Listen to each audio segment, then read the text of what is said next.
Hey guys, so I just finished playing Fallout 1, and I played the beginning of Fallout 2, and I had someone ask me to sort of collect my thoughts on the first game and kind of summarize my playthrough, and then share my thoughts on how it compared to the later games. Now, I played Fallout 3 and New Vegas first, a few years ago, and I played them a lot since then because I love them so much. And then I thought since 4 was coming out, I'd check out the original games that started it all. So it's going to be really hard for me to kind of review it from an unbiased standpoint because obviously technology and graphics and like every element of video games has pretty much had major improvements since the 90s. So I'm going to try to remain unbiased, but it will be hard.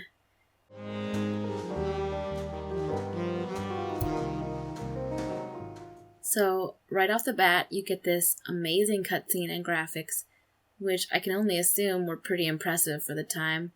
I mean, remember GoldenEye for the N64? I know that's not a PC game, but compared to that, it's pretty impressive. And then the music just also instantly makes me so nostalgic. I know that's because I played 3 in New Vegas, but I'm sure if you've never played any of the games, it still must have had some emotional impact. I mean, you get this cute 50s song, and then you slowly notice the backdrop of post-apocalyptic destroyed world. And I don't know, that's just like powerful, instant world building, even without the later games. Also, for its time, I don't really think there was anything else like this. I mean, even now, there's very few games that are set in this kind of alternate reality. Like, there's so much generic fantasy and heroes, magic, sword fighting, but this is refreshing, I think, in my opinion. And I really love that it's set around like a 1950s America, because that era just represents like a weird optimism and like rose-colored view of the American dream. And then flash forward to after a nuclear war where the game takes place, and you get to see that optimism crumbled around you and like scattered remnants.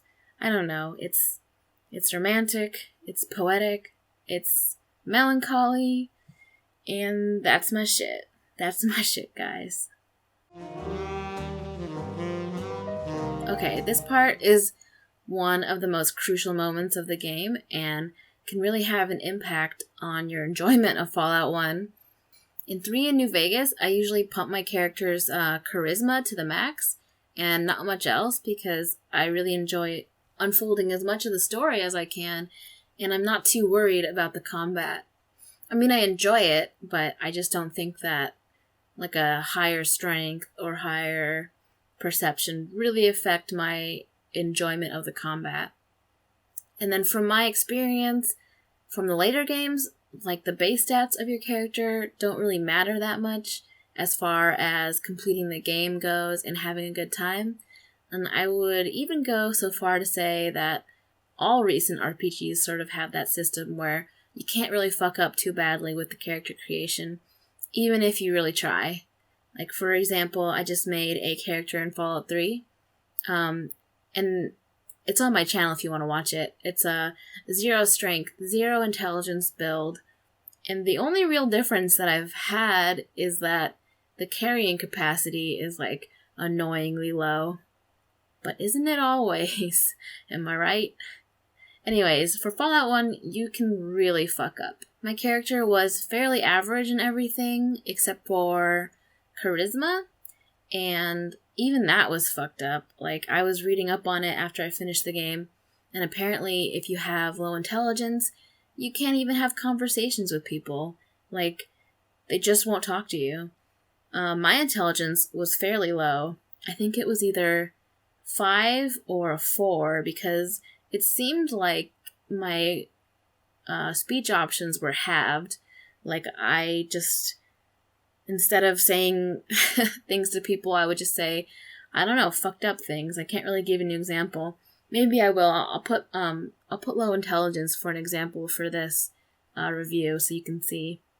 Another skill, luck. If your luck is too low, your gun can literally just blow up and like disintegrate and become worthless, which happened to me a few times, and I had no idea why it was happening or what it was, because just all of a sudden you'll get this little notification like, oh, your gun just turned to dust. Here's a good example of my least favorite part of the game, the combat. Now, you have to understand that I'm so biased on this for a lot of reasons. I haven't played any computer games before this, let alone one from the 90s. I mean, I played The Sims, but that doesn't really count. I've never really played a turn-based game before, and I mainly play fast-paced FPS games on the Xbox. So as you can see, I'm completely out of my element for this. It's not that I'm against those things, I just never really had the chance to play those types of games, but I gave it my best shot, and it took a long time for me to get used to. I actually just discovered from watching another guy's Let's Play that you can like go into VATS in this and kind of like choose which part of the body to hit, but I still don't know how to do that. Even now, just like clicking on it, I just don't know how to do that, so I'm not sure it would have helped, but it's interesting to note that even after beating the game, there are elements to the gameplay that I never learned or understood. And that's just really a testament to older games, like not holding your hand at all, which I love. It's a little irritating in a game like this, where I just really wanted to get the story and was uninterested in the combat. But in general, I love games that don't hold your hand at all and don't have to explain every little thing. Like in Dark Souls. It also makes a single-player game like this more shareable to me, because like back in the day, you'd go and talk to all your friends, you'd have your siblings and your parents try to help you, you'd buy the guide. It was like way more interactive, and I like that. Like, you would all be excited and try to figure out a game together. But for me now, playing it blind and trying to beat it before Fallout 4 comes out, it was extremely frustrating and hard. And I actually had to beat the game by using a glitch where I saved after every successful shot and loaded to glitch out the respawning super mutants. Spoilers, I actually had to do the same thing in the first area of Fallout 2 because I made an extremely broken character again. I mean, I tried not to. I seriously tried not to. I, like, pumped myself full of intelligence, and I was like, alright, luck, intelligence, gotcha. And then I did, like, a no-strength character, and yeah, it's bad. I can, like, barely survive the first area. Oh my god, you guys. Do you know what this is? This is, like, the rarest thing in the game. This is the best, literally the best weapon in the game, I think. Like, and I just found it within the first 5 minutes. Oh my god, I should actually play this game. That's so funny. You see how important luck is?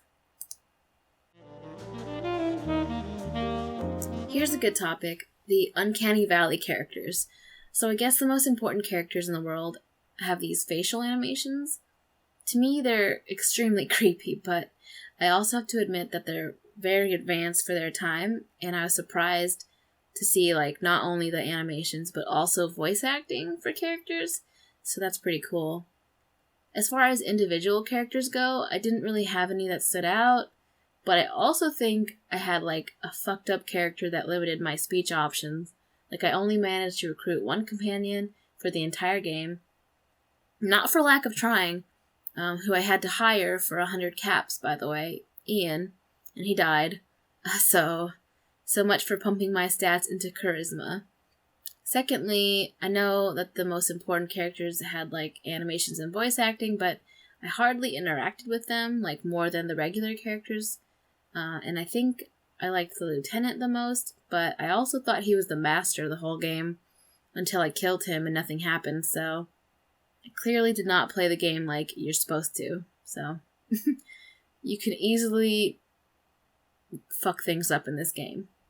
And also, let me just say that I slaughtered all of Junktown. Like, all of it. I guess I kept having a weapon out even when I thought I put it away, so I thought they were just trigger-happy assholes, and I, like, wiped them all out. I also thought they were cannibals, because I went into the basement of the hospital and saw blood on the tables, and I just, like, my mind jumped to cannibalism. Probably from playing the later games. Anyways, so I realize now that a lot of quests and characters are in Junktown that I missed out on. And speaking of missing out on, I tried for the whole game to get power armor from the Brotherhood of Steel and could never repair it. Not sure what's up with that. I got my repair skill to 75 and I still couldn't repair it.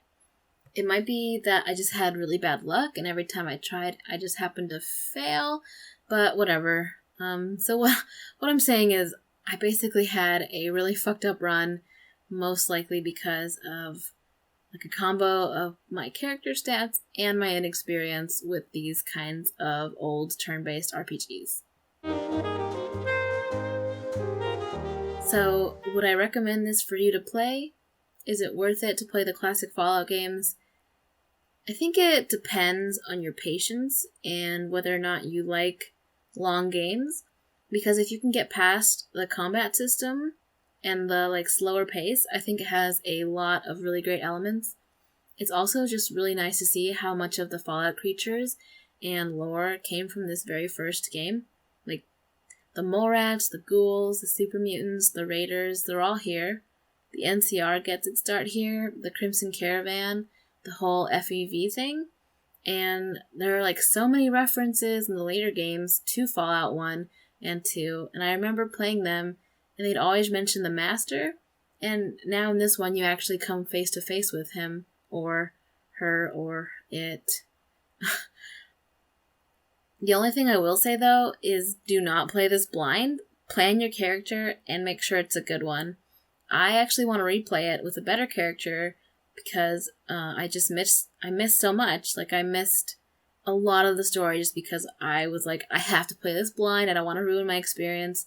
I don't really think you will ruin your experience if you do spoil at least just the character creation for yourself, because yeah, it's definitely, it's worth it to have a good character and play through this legit. I actually want to replay it with a better character and actually explore everything I missed, which I could have done the first time if I'd only just planned out the character creation. Okay, that's the thing, is that if you've already played this game, it's extremely replayable, but if you've never played it, it's really unforgiving and seems kind of slow. When I first came out of the vault, the rats were owning me, the scorpions were owning me, just pretty much every time I engaged in combat, I would miss the whole fight. And then towards the middle of the game, I was definitely wasting things and getting some revenge, just destroying whole towns. Then endgame, it was really tough again. And overall, I say it's a pretty difficult game. I had to turn down my difficulty to easy, which I don't normally do in games, so maybe I'm just really bad at turn-based games. But in general, I usually don't play games on easy, so it was it's a blow to my ego a little bit. Overall, I would say, yeah, it's definitely worth watching, if not playing. If you're not into the slower combat, turn-based, older game style, which I don't think is going to appeal to a lot of people, definitely check out a Let's Play of it. There are ones with no commentary, and they're all kinds, so don't just think I'm promoting mine, but I will link mine down below if you want to watch it. I definitely had a pretty fucked up run, but I would recommend watching an episode of a low intelligence run, watch a high intelligence run, watch a super low luck run, just watch different ones, because everyone's going to have different experiences, just because, that's the way this game is, which is, I think, the beauty of this game. We had a super high luck run right here, and in the first 5 seconds, we got the best gun in the game, so that's pretty impressive. Yeah, so definitely worth watching. I would play it. I'm gonna play through it again, definitely, sometime in the future.